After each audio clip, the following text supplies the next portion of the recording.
बोलो शिव शंकर भोलेनाथ की जय। मेरे प्यारे भाइयों बहनों माताओं व बंधुओं, संस्कार की बातें चैनल में आपका स्वागत है। बंधुओं, आज चैत्र मास सोमवार के दिन मैं आपको सुना रही हूँ भगवान शिव और माँ पार्वती की कथा। जो मनुष्य भी सोमवार को भगवान शिव और माँ पार्वती की कथा को सुनते हैं, भगवान शिव और माँ पार्वती उनकी झोली खुशियों से भर देते हैं, उन्हें अपार धन संपदा प्रदान करते हैं। जो मनुष्य भी सोमवार को भगवान शिव और माँ पार्वती की कथा को सुनते हैं, बंधुओं, पूर्ण विश्वास सच्ची निष्ठा के साथ ही भगवान शिव और माँ पार्वती की कथा को सुने। बंधुओं, यदि आपने अब तक YouTube चैनल संस्कार की बातें सब्सक्राइब नहीं किया तो जरूर करें और बेल आइकन दबाना ना भूलें, ताकि आपको हमारी आने वाली सभी वीडियोस की जानकारी सबसे पहले हो सके। बोलो शिव शंकर भोलेनाथ की जय, माँ पार्वती की जय। भगवान शिव समुद्र के उस पार उत्तम समाधि लगाए योगासन पर विराजमान थे। उनके पार्षद उन्हें सब ओर से घेरे हुए थे। वे सर्पराज वासुकी को छाती से चिपकाए हुए यज्ञोपवीत की भांति धारण करते थे। कंबल और अश्वतर, इन दोनों नागों को उन्होंने दोनों कानों का कुंडल बना रखा था। करकोटक और कुलिक से उत्तम कंकन का काम लेते हुए उन्हें अपने दोनों हाथों में धारण किया था। शंख और पद्म नामक नाग का भुजबंद धारण करके वे बड़ी शोभा पा रहे थे। पहनने योग्य वस्त्र के स्थान पर उन्होंने बाघ का चमड़ा लपेट रखा था। वे मस्तक पर भागीरथी गंगा और अर्धचंद्रयुक्त जटाजूट धारण किए बड़े बड़े ज्ञानी महात्माओं के साथ विराजमान थे। उनके श्री अंगों की कांति कपूर के समान गोर थी और कंठ में नील चिन्ह सुशोभित था। भगवान के पास ही उनके वाहन नंदिकेश्वर भी थे। ऐसी अद्भुत शोभा से युक्त सुरश्रेष्ठ शिव का समस्त देवताओं ने दर्शन किया।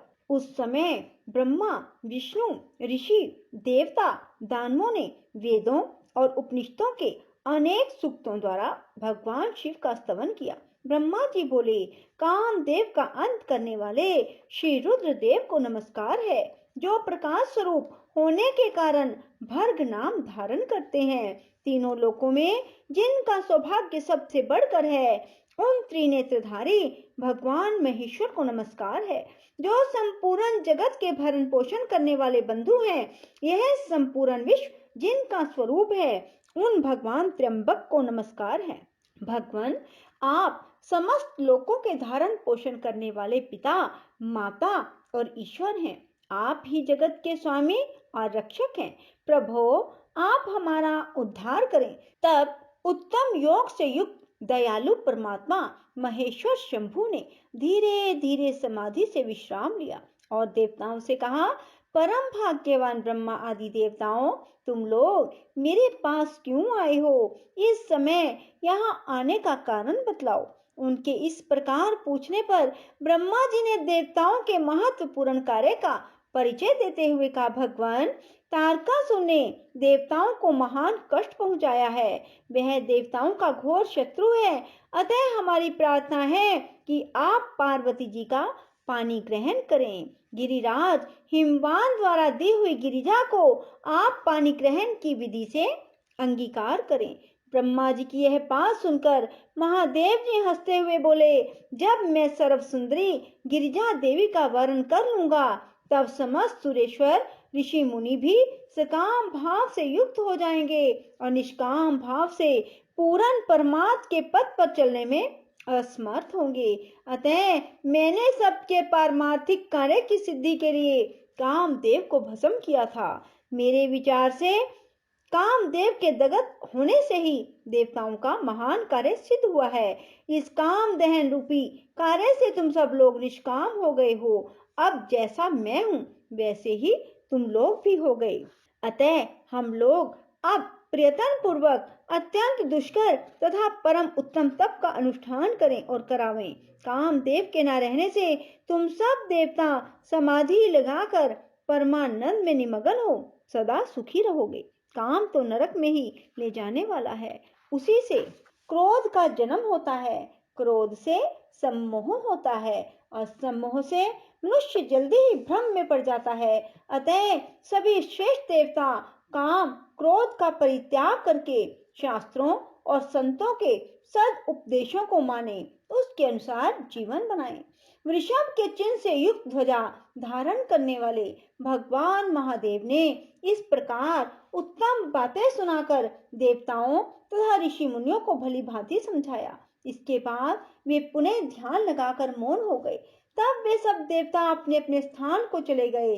फिर शिव जी ने बुद्धि के द्वारा मन को आत्मा में एकाग्र करके अपने स्वरूप का इस प्रकार चिंतन किया, जो पर से भी अत्यंत परे, अपने आप में स्थित, मल आदि दोषों से रहित, विघ्न बाधाओं से शून्य, निरंजन तथा निराभास हैं, जिसके विषय में विवेकी विद्वान भी मोहित हो जाते हैं। जहाँ सूर्य, चंद्रमा, अग्नि अथवा नक्षत्र आदि दूसरे किसी ज्योति का प्रकाश नहीं, जहाँ वायु की भी गति कुंठित हो जाती है, जो विचार दृष्टि से भी केवल सद्वस्तु है, सूक्ष्म तथा सूक्ष्मतर वस्तुओं से भी परे है, जिसका कोई नाम या संकेत नहीं है, जो चिंतन का विषय नहीं है, जिसमें विकार का सर्वथा अभाव है, जो रोग और शोक से सर्वथा दूर है, विशुद्ध ज्ञान ही जिसका स्वरूप है, सर्व त्यागी सन्यासी जिसे प्राप्त होते हैं, जो शब्द या वाणी की पहुंच से परे हैं, निर्गुण और निर्विकार है,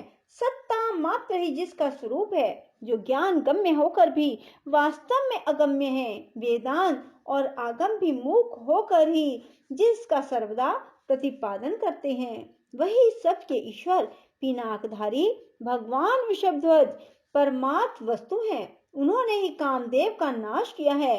वे साक्षात परमेश्वर होकर भी तप का सेवन करते हैं। लोमशी कहते हैं, उधर पार्वती देवी बड़ी कठोर तपस्या में लगी हुई थी। उस तपस्या से भगवान शंकर को जीत लिया। देवी की तपस्या से हार मानकर भगवान शिव समाधि से विरत हो तुरंत उस स्थान पर गए जहां पार्वती जी विराजमान थी। वहां पहुंचकर उन्होंने देखा देवी गिरिजा सखियों से घिरी हुई है, वेदी पर बैठी हैं और चंद्रमा की कला के समान प्रकाशित हो रही हैं। महादेव जी ने उन्हें देखकर तत्काल ब्रह्मचारी का वेश धारण कर लिया और उसी स्वरूप से सखियों की मंडली में उपस्थित होकर पूछा, सखियों, यह सर्वांग सुंदरी कन्या अपनी सहेलियों के बीच में क्यों बैठी है? यह कौन है? किसकी पुत्री है? कहाँ से आई है? किस लिए तपस्या कर रही है? तब जया ने उत्तर दिया, ब्रह्मचारी जी, ये गिरिराज हिमपान की कन्या है और तपस्या द्वारा परमेश्वर रुद्र को पति रूप में प्राप्त करना चाहती है।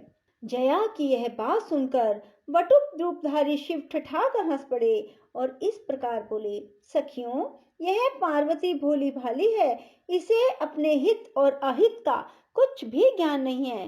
भला रुद्र की प्राप्ति के लिए तपस्या करने की क्या आवश्यकता है?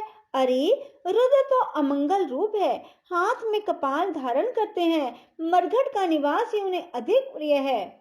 जिस दिन इनके वरण कर लेने पर रुद्र का इसके साथ संबंध होगा, उसी दिन से यह शुभांगी पार्वती भी अशुभ रूप हो जाएगी। रुद्र वही है ना जिन्हें दक्ष के शाप से ब्राह्मणों ने यज्ञ बहिष्कृत कर दिया है। अत्यंत भयानक विष वाले जो जो सर्प थे, वे ही उनके अंगों के आभूषण बने हुए हैं। रुद्र अपने अंगों में चिता की राख लगाते हैं, चमड़े का वस्त्र पहनते हैं, अमांगलिक वस्त्रें धारण करते हैं तथा निरंतर भूत, प्रमद और पिशाचों से घिरे रहते हैं। इस सुकुमारी कन्या को उस रुद्र से क्या लेना है? सखियों को चाहिए कि इसे ऐसा करने से रोकें। मनोहर रूप वाले देवराज इंद्र, परम तेजस्वी धर्मराज, वरुण, कुबेर, वायु और अग्नि को छोड़कर रुद्र के प्रति इतना अनुराग कैसे हुआ? परमेश्वर शिव ने इस प्रकार की बहुत सी बातें वहां कही। पार्वती सखियों के मध्य में बैठकर तपस्या में संलग्न थी। उन्होंने वटु रूपधारी रुद्र की बातें सुनकर उनके प्रति रोष प्रकट करते हुए कहा, जया, साध्वी विद्या, विश्व सुंदरी पमलोचना और महाभागा सुलोचना, मैं तुम लोगों से कहती हूँ, मैंने जो कुछ किया है ठीक किया है। परंतु तुम्हें इस ब्रह्मचारी से क्या काम है जो इसकी कठोर बातें सुनती हो? ब्रह्मचारी का रूप धारण करके यह कोई महादेव जी का निंदक आ गया, ऐसा समझो। सखियों, ऐसे व्यक्ति से अपना क्या प्रयोजन है जो महात्माओं की निंदा करने वाले, पापी, कृतघ्न, वेद दूषक, वेद भ्रष्ट और मर्यादाहीन है। इन लोगों के साथ बुद्धिमान पुरुषों को वार्तालाप नहीं करनी चाहिए। श्रेष्ठ पुरुषों की निंदा सुनकर जो तुरंत वहां से उठकर दूसरे स्थान पर नहीं चले जाते, वे प्रतिष्ठाहीन मानव पाप के भागी होते हैं। गिरिजा का वचन सुनकर विद्यावटु रूपधारी रुद्र से सहसा कुपित होकर बोली, ब्रह्मचारी, जाओ जाओ यहाँ से, अब तुम्हें यहाँ एक क्षण भी नहीं ठहरना चाहिए। विजया बातचीत करने में बड़ी कुशल थी। उसने इस प्रकार फटकार कर विवाद करने वाले वटु रूपधारी शिव को विदा कर दिया। वे तत्काल अंतर्ध्यान हो गए। संपूर्ण सखियों में से किसी ने नहीं देखा कि वे कहाँ चले गए।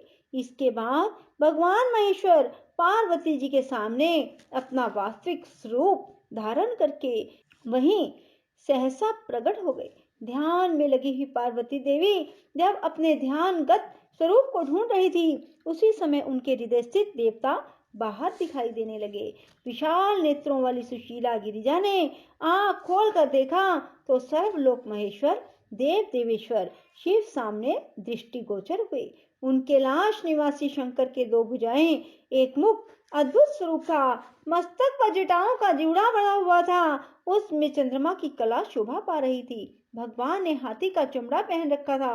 उनके कानों में कुंडल के स्थान पर महाभाग कंबल और अश्वतर, ये दो नाग विराज रहे थे। परम कांतिमान सर्पराज वासुकी को हार बना लिया था। उनके हाथों में बड़े बड़े सर्पों के ही कंगन पड़े थे जो शोभा दे रहे थे। इस प्रकार रुद्र ने सर्पों के आभूषण बनाए थे। ऐसा स्वरूप धारण कर भगवान शिव पार्वती के सामने खड़े हुए और शीघ्रता पूर्वक बोले, कल्याणी, तुम वर मांगो। उस समय सती साध्वी पार्वती जी को बड़ी लज्जा आई।